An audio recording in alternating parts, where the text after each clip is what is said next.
Hey, what is up, you guys, and welcome to another episode of Eddie's Customs and Restorations. We got a radar detector on top of the toolbox here, and yes, it has seen its fair share of heat. That's why the chrome's all falling off. Anyway, we're not here to talk about it. We're here to talk about this cord. So this cord, or power up cord, or whatever you want to call it, it's a smart cable or a smart cord. And what I mean by a smart cord is, if you have one of these, you know that you have functions here. So this button right here will mute the alerts, and of course, when the radar detector is going off, it's also showing an alert over here. You know, you have a flashing yellow or amber light going off whenever you're getting signal, right, or your alerts. When this board, I took the time, took it apart. It's got two screws, two little Phillips head screws. Take it apart. This little sight plastic deal right here, it's glued on, so you're just gonna have to peel back gently and the adhesive will stay together with this half, or whatever half you decide to put it on. So let's carry on. So this board right here, it's causing an issue to where I don't have any power going to the radar detector anymore. It's not turning on. So it's kind of neat to have the alerts here visible in case I don't look up to this, but I can see the flashing light here. It is nice to have, but in my case right now, I do not want to have to buy another cord, so I decided to fix this one. So all you got to do is flip this guy around right here, and you got your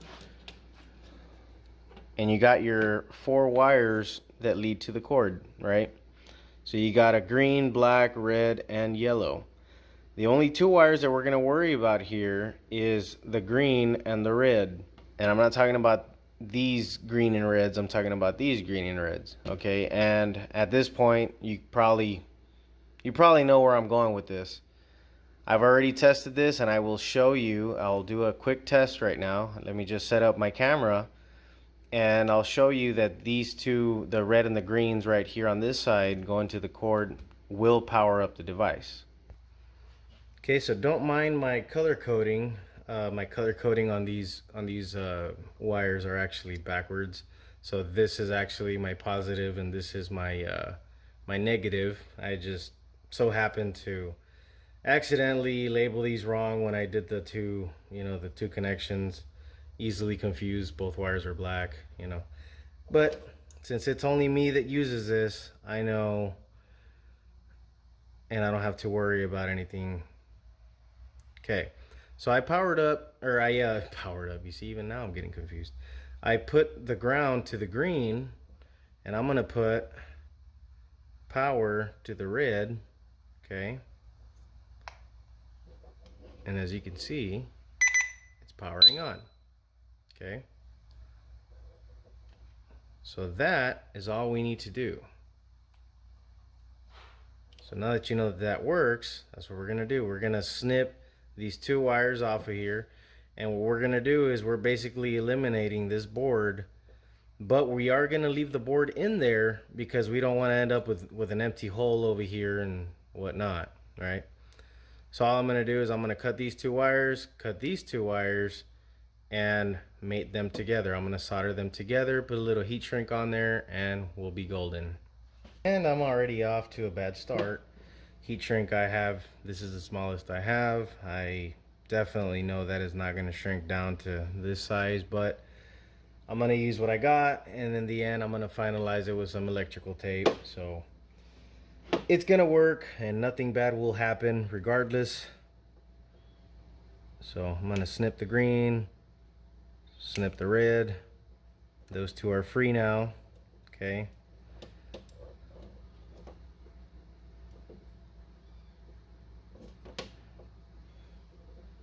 I'm gonna peel a little bit of the protective sleeve if I can get to it.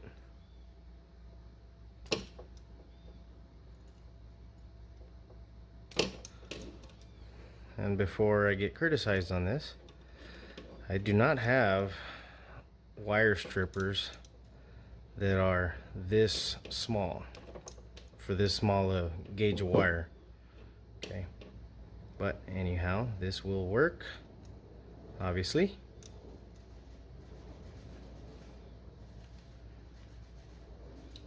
Okay, so I got those two wires prepped and ready. Now let's cut this guy off right here.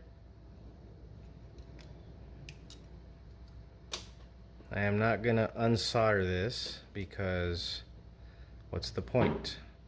There is no point in unsoldering this. Okay. So now I got this one here. Okay. And how I'm stripping this, well, I do a lot of wiring, so I know just the right amount of pressure to add to not cut the inside part of the wire. So when you do wiring enough,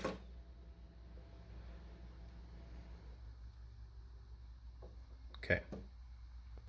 Okay, I decided to bring in my little helping hands here so they can help me hold these wires in place.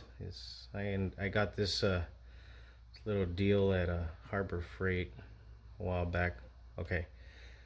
Rookie mistake that I was about to make is don't forget to put your heat shrink on there beforehand.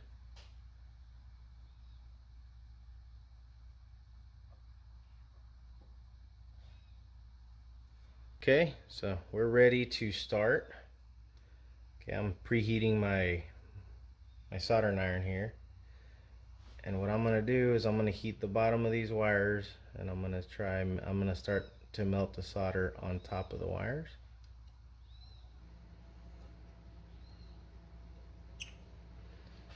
All right.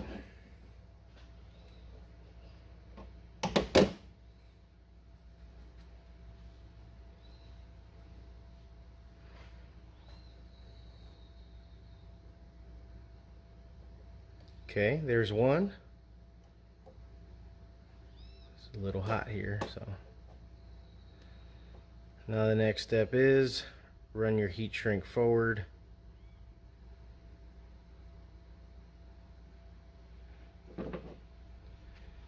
And cook it.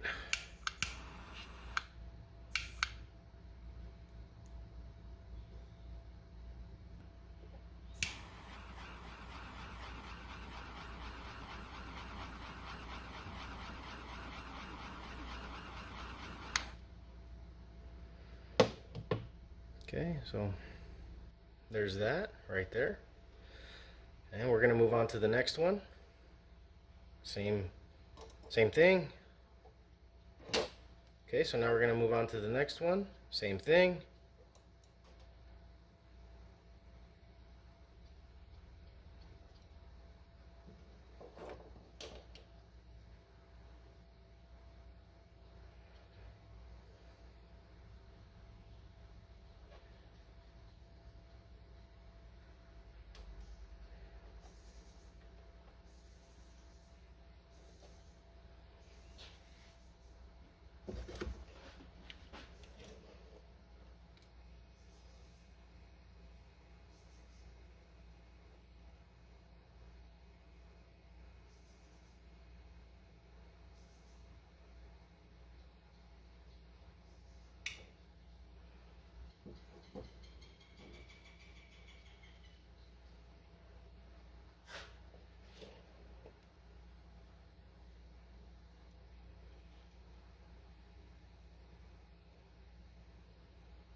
Okay, hopefully I got a good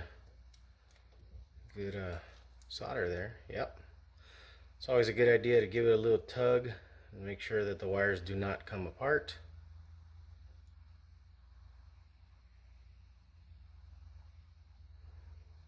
Then do the same.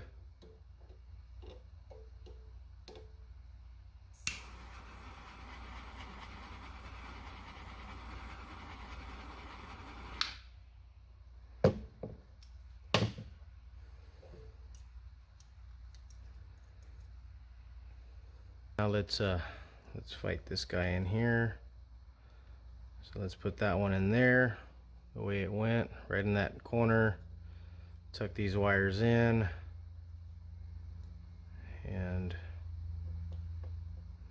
push the board onto that wheel right there that kind of holds it in place. So now I got some extra excess wire here. Let's see if maybe we can make it disappear. And there, kind of tuck it in here. All right. Okay. Now, before going any further, let's test it here. Let's go ahead and give it ground here and power at the nose and make sure that it is going to power up our device. Okay, so I got my leads here. Remember, they are backwards. So I'm going to put my power, which is my black lead, and ground, which is my red lead. We'll power this guy on.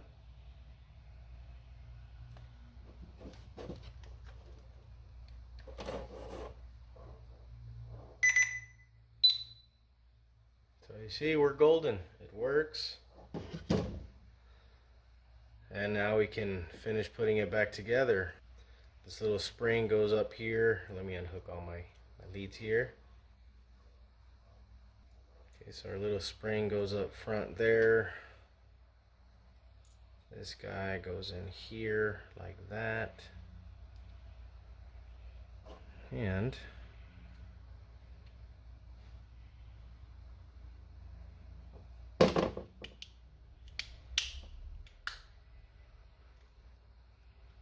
you can just press this guy back on, because remember the adhesive got pulled back from it.